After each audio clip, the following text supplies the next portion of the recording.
Bonjour à toutes et à tous, aujourd'hui nous entamons un périple fascinant pour comprendre le fonctionnement de la cellule animale.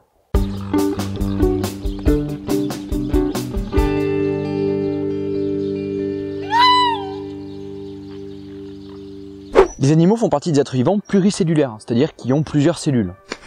Jusque-là vous suivez, et nous autres êtres humains sommes constitués de plus de 100 milliards de cellules.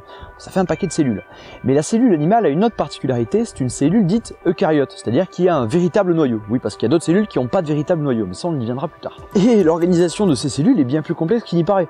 On n'est pas sur des simples bulles remplies de liquide qui s'attachent entre elles pour former les tissus de nos organes. Enfin, si c'est des bulles remplies de liquide, le cytoplasme, mais dans lesquelles on trouve plein d'unités spécialisées qui interagissent entre elles et qui sont séparées du reste du cytoplasme par une membrane.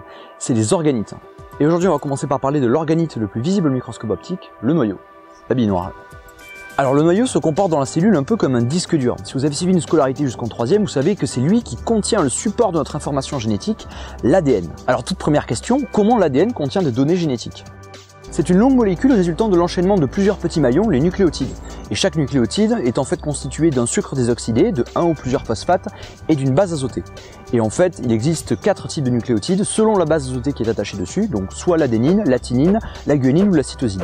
Et on préfère les désigner par la première lettre de chaque base, donc A, T, G ou C. C'est l'enchaînement de ces nucléotides qui forme un code que la cellule est capable de déchiffrer. Et la célèbre double hélice est en fait constituée de 2 chaînes de nucléotides qu'on appelle les brins et qui s'enroulent face à face. Mais 2 brins ne veulent pas dire 2 fois plus d'informations génétiques. Parce qu'en fait, les bases s'apparient face à face toujours de la même manière. Toujours A en face de T et G en face de C.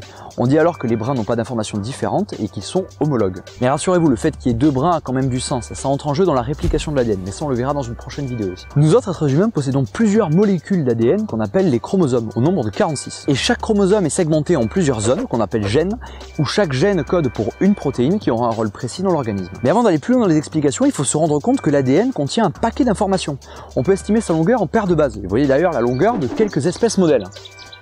Et là on peut se demander comment tout ça fait pour rentrer dedans, ce qui en dehors d'être un remarquable titre de film X, c'est une question très pertinente, puisque dans le cas des êtres humains, nous avons 3400 millions de paires de bases, ce qui fait un fil de 2 mètres de long pour 2 nanomètres d'épaisseur, qui parvient à rentrer dans un noyau de 10 à 20 micromètres de diamètre. Pour ceux qui n'ont pas l'habitude de manipuler les micromètres, ça revient à rentrer un fil de couture de 29 km dans un ballon de foot.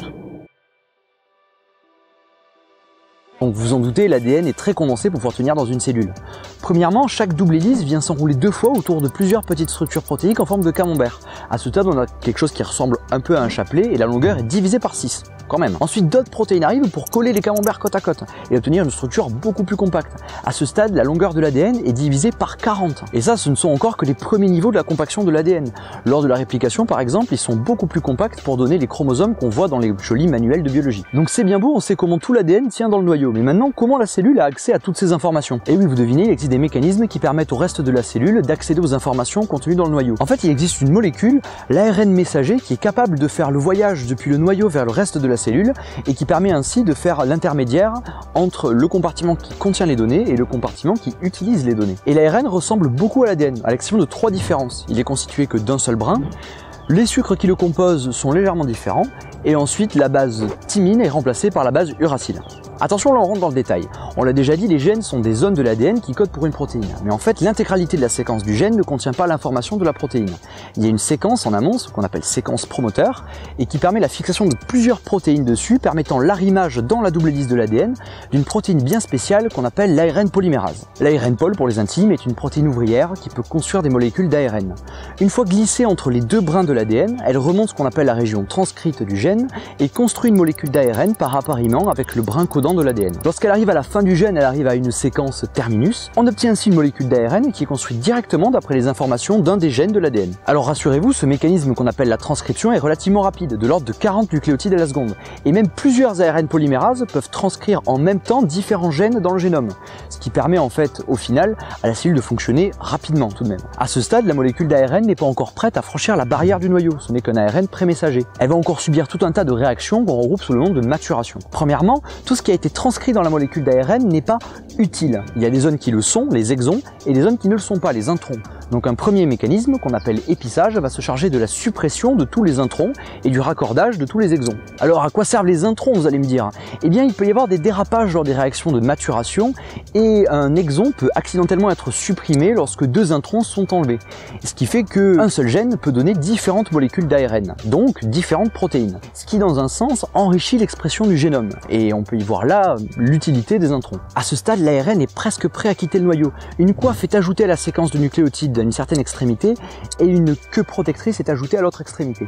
Et voilà, notre ARN prêt à dispenser l'information génétique au reste de la cellule. Le noyau de la cellule est vraiment un organite fascinant qui permet de contenir l'intégralité de l'information génétique d'un individu et donc communiquer l'essentiel au reste de la cellule. Reste maintenant à savoir comment la cellule se débrouille avec ces informations pour les exprimer, mais ça, ce sera l'objet d'une prochaine vidéo. Voilà, cette vidéo un peu plus compliquée que les autres est maintenant terminée. J'espère qu'elle vous a plu, n'hésitez pas à mettre un like ou à commenter si vous avez des questions ou éventuellement des remarques pour compléter ce que j'ai dit. Si vous voulez également partager la connaissance du noyau de la cellule animale, n'hésitez pas à partager cette vidéo à tous vos amis. Moi je vous dis à la prochaine fois pour une prochaine vidéo. Ciao!